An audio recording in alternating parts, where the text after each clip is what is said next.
Here are 5 reasons why someone should pick the DJI Nano over the Insta360 Go Ultra. The first one is price. It's $330 versus $450 and up, so you're going to save some money. The second one is going to be if you care about 10-bit color.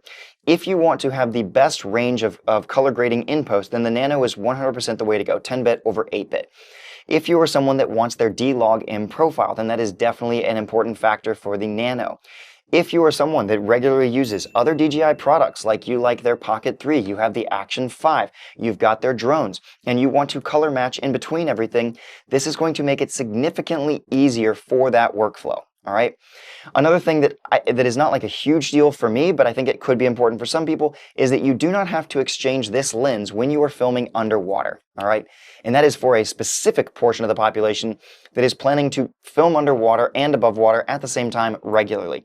If you're going somewhere where you know you're just going to be filming underwater, then the Ultra does give you that option. But if you're someone that wants to be able to go underwater and above water, then the nice thing about this one is you do not have to get a different lens and you don't have to trade lenses. So that's just something to consider if you are thinking about this as far as like your main runaround camera. Now, oops, I forgot to put this back on. All right. The last reason that I would say someone would go with the Nano is the other aspects of the DJI ecosystem. If you really want their Mic 3, which is actually what I'm recording on right now, or their other mics, and you've bought into some of their other ecosystem stuff with the mounts and everything, then the Nano does kind of like get stronger and stronger as an argument for someone in that situation. Another thing that's a benefit of the Nano is you do have internal storage built in. They didn't have to give us that, but they did. And then you can add an SD card right here. Now, in order to transfer files to that, you do have to have the camera in the specific orientation. We're not really sure why that is, but it is something to be aware of. So some people have misunderstood my channel to think that I am somehow a sponsored account for Insta360 or DJI or whatever.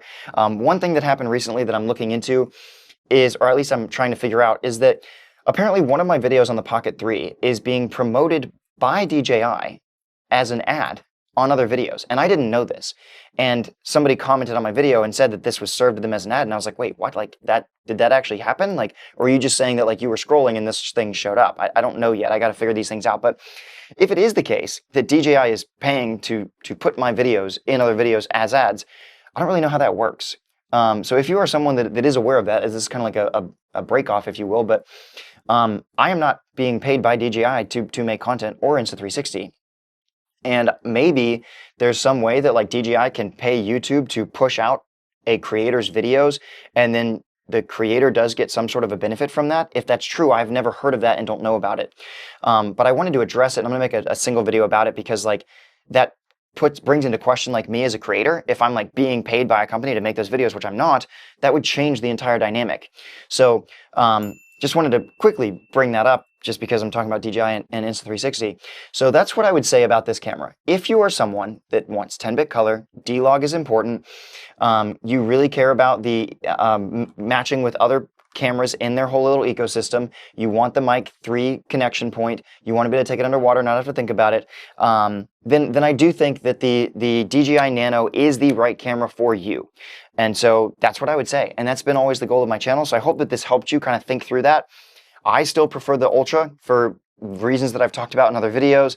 This isn't going to be a pro-con of both cameras at this point. I'm making this very specifically for anyone that's thinking about the Nano.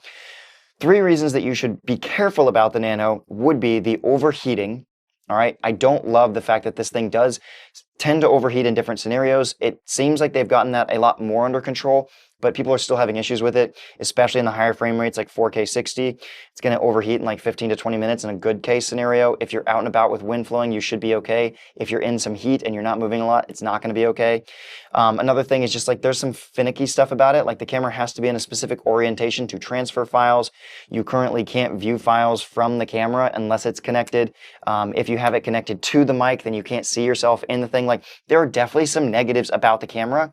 However, if the other things are very important to you, then they are the reasons why you should go with it.